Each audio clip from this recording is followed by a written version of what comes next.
নমস্কাৰ বন্ধুসকল, বহুদিনৰ মূৰত আপোনালোকলৈ এটা নতুন টেষ্টি ৰেচিপি লৈ আহিছোঁ। মোৰ এই ৰেচিপিটো হৈছে মূলাৰ সৈতে মাছৰ জোল। মূলাৰ যিহেতু বতৰ হয় এতিয়া শীতৰ, বজাৰত মূলা বহুতো উপলব্ধ হয়, সেইবাবে মই এটা মূলাৰ ৰেচিপি বনাইছোঁ, আপোনালোকলৈ আগবঢ়াইছোঁ। ভিডিঅ'টি প্ৰথমৰ পৰা শেষলৈকে চাব বুলি আশা থাকিলে আহকচোন মই কেনেদৰে বনালোঁ তাকে দেখাওঁ। এইখিনি হৈছে ঘৰত কৰা মূলা হয়। মোৰ দাদা এজনে মোক দিছিলে ঘৰত কৰাই, কোনো সাৰ ব্যৱহাৰ কৰা নাই। এয়া ৰঙা মূলা হয়, এইখিনি তিতা নহয় বাৰু। এইখিনি মই পিলাৰে ভালদৰে বাকলি গুচাই লৈছোঁ আৰু এনেদৰে টুকুৰা টুকুৰকৈ কাটি লৈছোঁ। ইয়াতে মই এটুকুৰা অমিতা এড কৰিছোঁ, কাৰণ অমিতাটো আপোনালোকে স্কিপ কৰিব পাৰে। মোৰ আছিল বাবেহে মই দিছোঁ, এটুকুৰা আছিলে বেয়া হৈ যাব বুলি ইয়াতে এড কৰিলোঁ। মছলাৰ বাবে মই লৈছোঁ আদা, নহৰু, কেইটামান গোটা জালুক আৰু জলকীয়া দুটামান, অকণমান জ্বলাৰ বাবে। আৰু ইয়াত মই অন্য মছলা ব্যৱহাৰ নকৰোঁ, জাষ্ট চিম্পলকৈ বনাম। এয়া হৈছে মাছ, কৰচ মাছ হয়। বিশেষকৈ মূলাৰ লগত শ'ল মাছ, শাল মাছ নহ'লে কাৱৈ গুৰিৰ মাছ বহুত ধুনীয়াকৈ মিলে।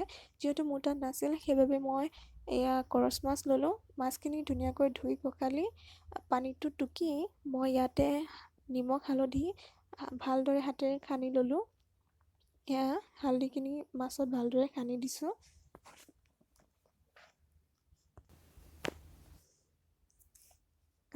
এইফালে মই গেছত কেৰাহী বহাই কেৰাহীটো গৰম হৈছে। ইয়াতে মই মিঠাতেল ব্যৱহাৰ কৰিছোঁ নিজৰ সোৱাদ অনুসৰি। তেলটো আপোনালোকে যিমান খায় সিমান দিব পাৰে, কম খালে কমকৈ, সৰহ খালে সৰহকৈ। ইয়াতে মই মাছখিনি দি গৈছোঁ। যিহেতু কৰচ মাছত ফুটে বহুত, গতিকে সাৱধানে ভাজিব লাগে, ভালদৰে লৰাব লাগে। বহুতেই ৰিক্সৰ কৰচ মাছ ভাজিব হ'লে। মই টানেই পাওঁ, তথাপিও বনাইছোঁ আৰু যিহেতু খাই ভাল পাওঁ। গোটেই মাছখিনি মই ফ্ৰাই কৰি ল'লোঁ আৰু মাছ ভজা তেলখিনি ৰৈ যোৱা যিখিনি তেল, সেইখিনিতে মই কাটি থোৱা পিঁয়াজখিনি ভাজি ল'ম। ইয়াত মই পিঁয়াজখিনি দি দিলোঁ আৰু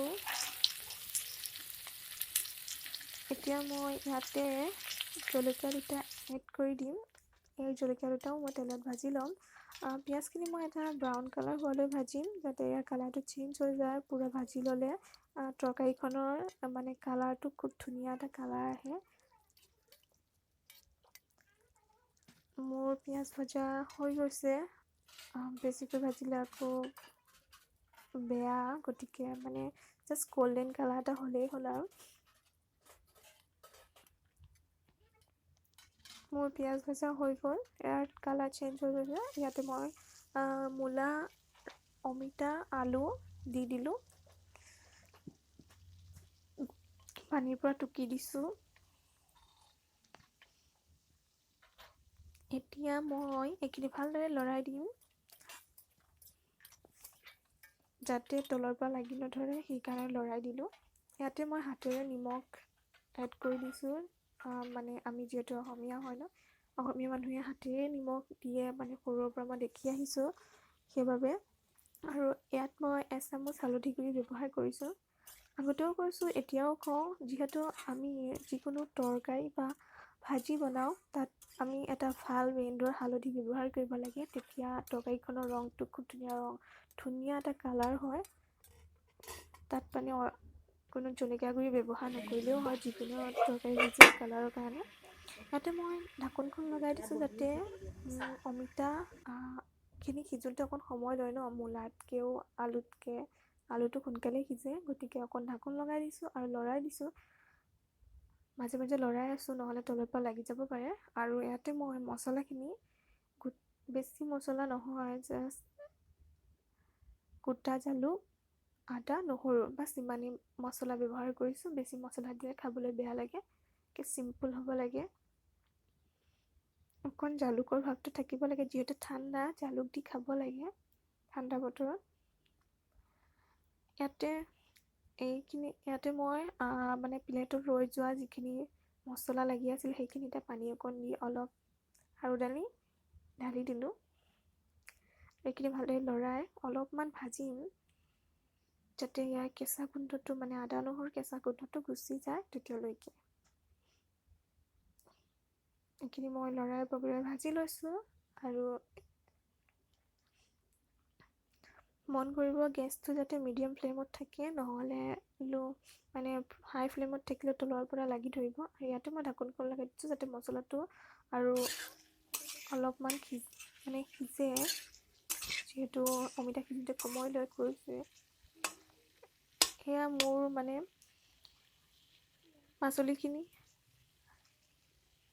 50% সিজি গৈছে।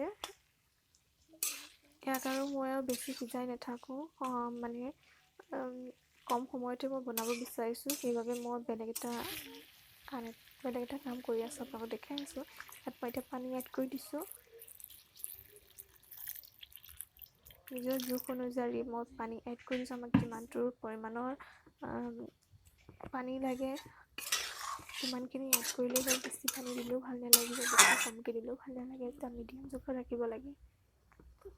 এতিয়া মই এইখিনি কুকাৰত ঢালি দিম, তেতিয়া আমাৰ সময়ো বাচিব আৰু গেছো বাচিব, একে কম সময়তে হৈ যাব। ইয়াত মই কুকাৰত মাছখিনি দি দিছোঁ।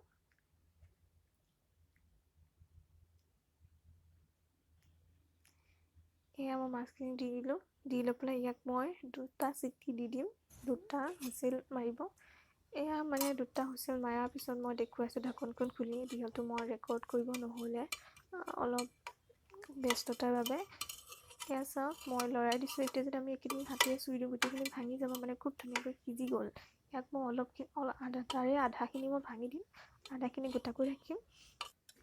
এনেদৰে মূলা তৰকাৰীখন আপোনালোকে ঘৰত বনাই খাব, ট্ৰাই কৰিব। খাবলৈ বহুতেই সোৱাদৰ হয়। যিসকলে মূলা খাই বেয়া পায় তেওঁলোকেও খাব পাৰে। তেওঁলোকক মানে এইখন তৰকাৰী দিলে গম নাপাব যে তেওঁলোকে মূলাৰ তৰকাৰী খাইছেনে নে অন্য বেলেগ কিবা তৰকাৰী খাইছে, এইখন অমিতাৰ তৰকাৰী নে মূলাৰ তৰকাৰী নে অন্য কিবা তৰকাৰী, তেওঁলোকে গমেই নাপাব।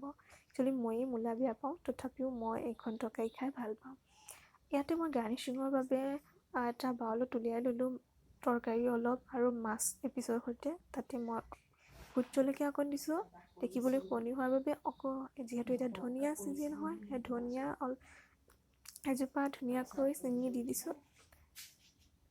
ধন্যবাদ।